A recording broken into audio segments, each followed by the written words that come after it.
Today, we're working with our friends at Luther Mankato Honda in Mankato, Minnesota.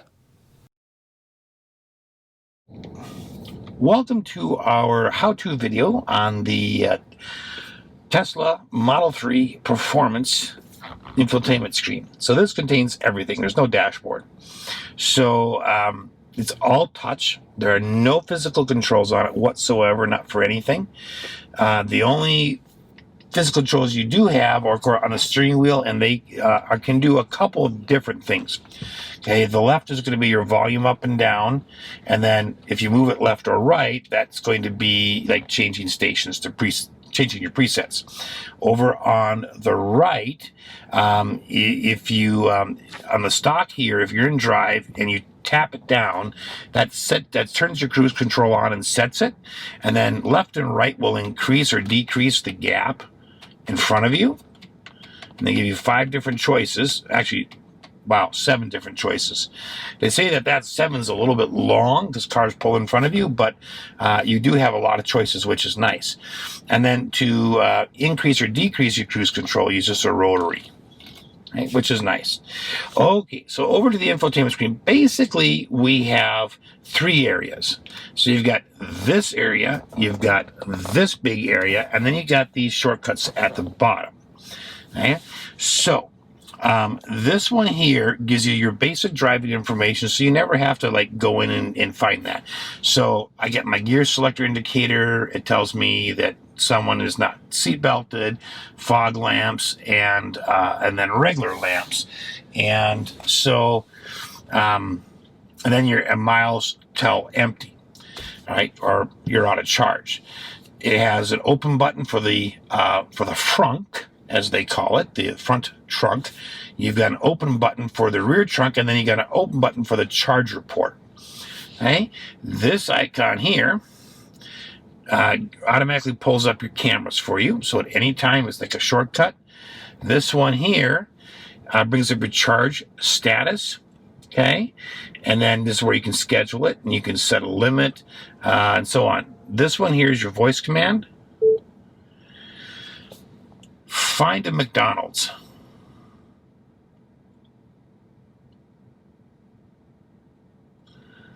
All right, if I get rid of this and I turn the cameras off, there's all the McDonald's. So I can just click on one, and there you go. In 500 feet, turn left onto Range Street. Okay, voice command. And you can also get voice command by pushing the right steering wheel button. Over here is your windshield wiper controls. The only control you have for your windshield wiper is the spray. So you can hit the spray button, which is at the end of the turn signal stock. It, of course, will wipe your window. So you do have a physical button that will immediately turn on your wipers.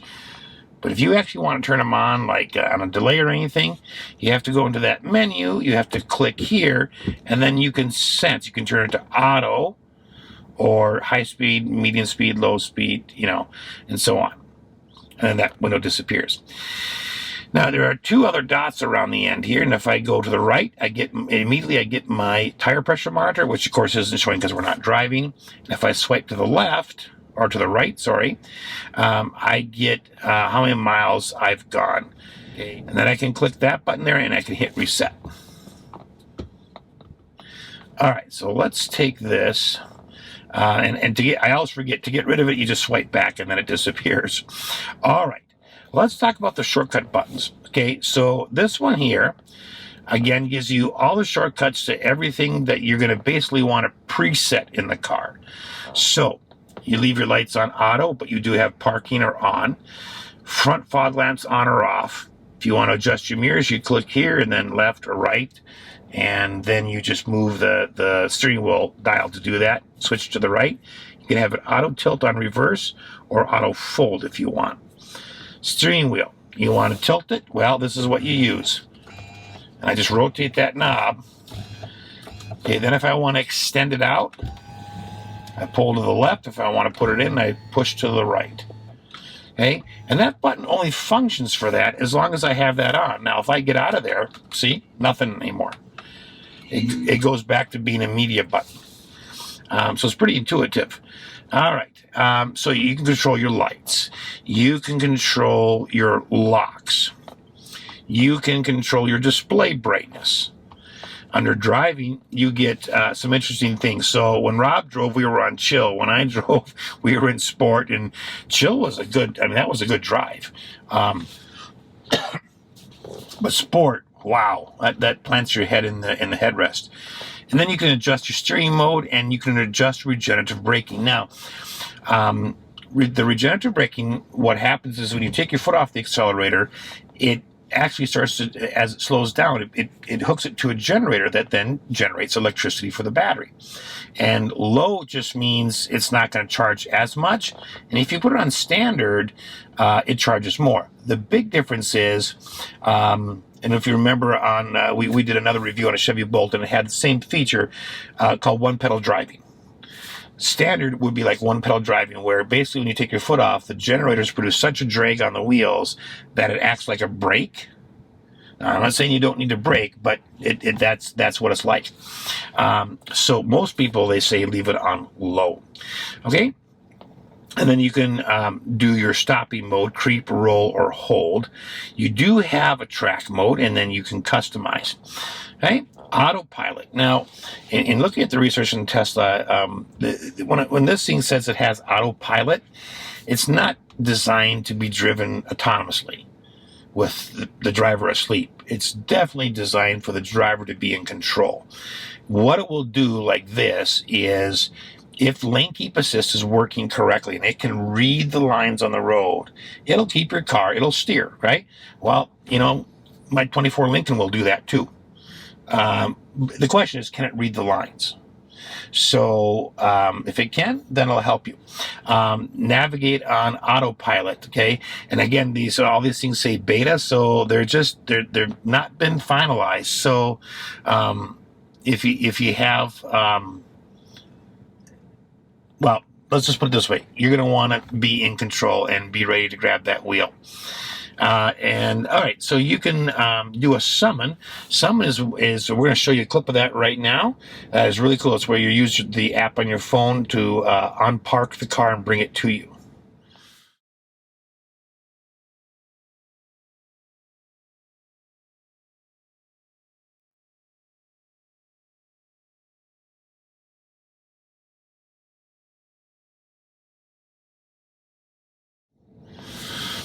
All right, and then of course you have standby mode, and then you have speed limit warning here if you want that on. Okay, navigation, you saw that big screen. Oh my gosh, wow.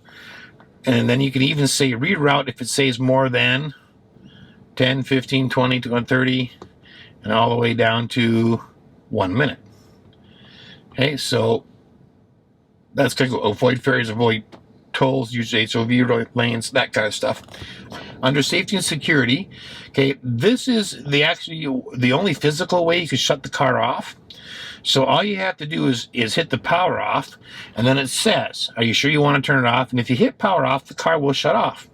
Okay, I'm not going to do that. What it's designed to do is you get out of the car, take your phone or your key card, swipe the side so it locks, and just walk away. And then it will turn off on its own. All right. There's a few more things. You got Sentry mode. You got a dash cam. If you put a USB in, you can actually record off the dash cam up here. And then every time you honk your horn, it saves a clip. All right. You have some park assist chimes. Joe mode, I like the names they use. Joe mode here reduces the volume of your car's chimes. And then you can set it to you need a pin to be able to drive. You also have cabin overheat protection, so you can turn that off, on, or, well, maybe no AC is, it'll maybe crack the windows and run a fan, but not the AC. Okay?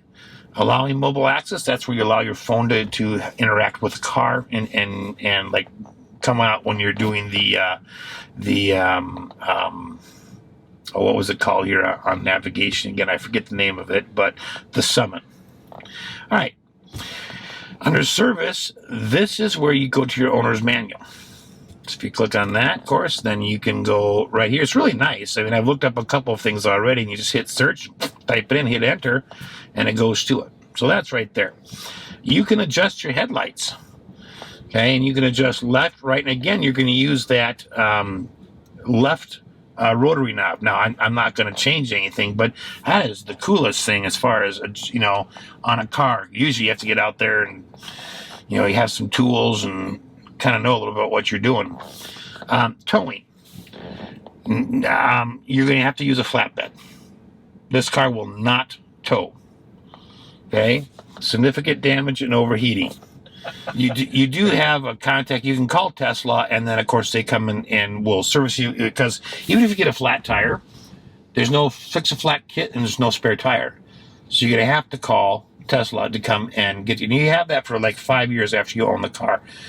But after that, it's going to be some type of subscription. And I don't know what the cost on that is. But if you're buying it used, that's something to think about.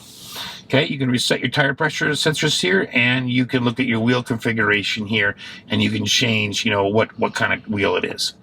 Okay, so it's giving you the proper readings.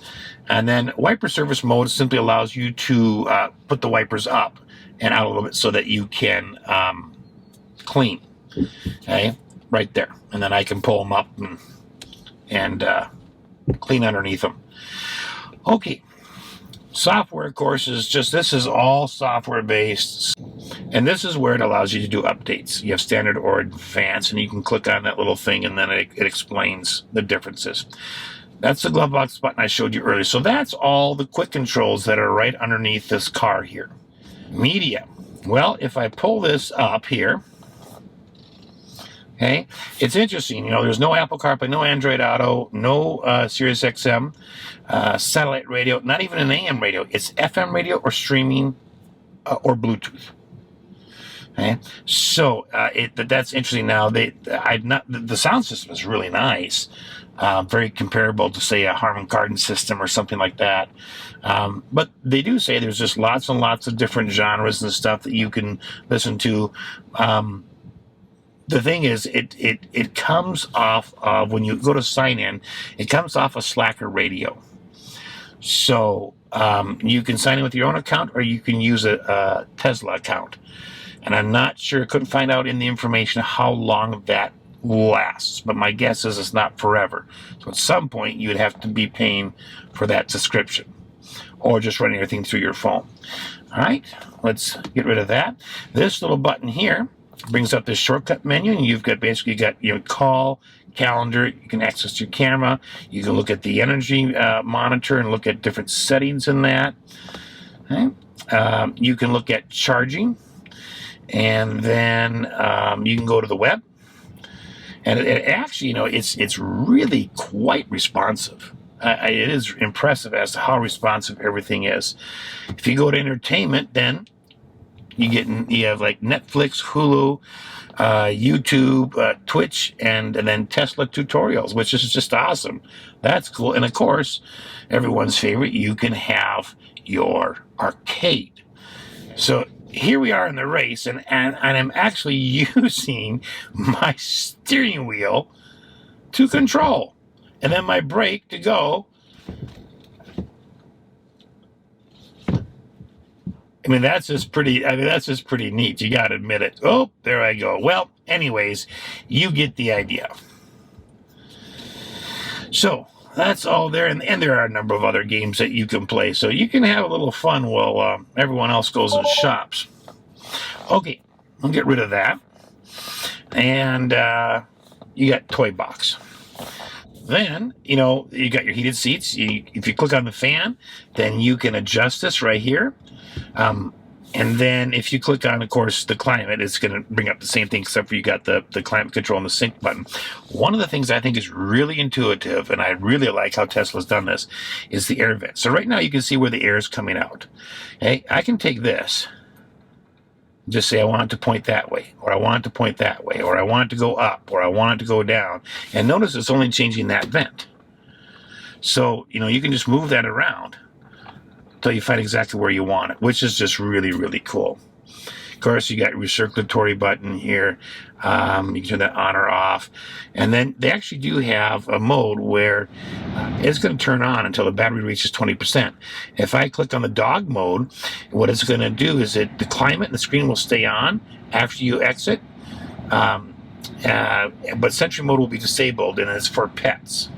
Okay, if you go to camp, the car itself will stay on until the battery reaches 20%. So, I mean, it's just some interesting, really, really different settings. If I click on here, there's something that's really cool. Most cars, even if they have rear heated seats, the center seat is not heated. This one is. And you just simply click on it. So there it is. It's heated. The bottom and the back, same thing there, and so on, all the way around. Which, that's just really neat. All right, moving on over, of course, you got your defroster, and if you click on it once, it blows cold air, second time blows warm air, and then that's your rear defroster, and of course, mute and or volume. So, on the infotainment screen, even your home link buttons are digital, and if you click on here, you can create a home link button so you can open and close your garage door. Okay, this one right here turns on tracking. So as you go, it's going to create a track.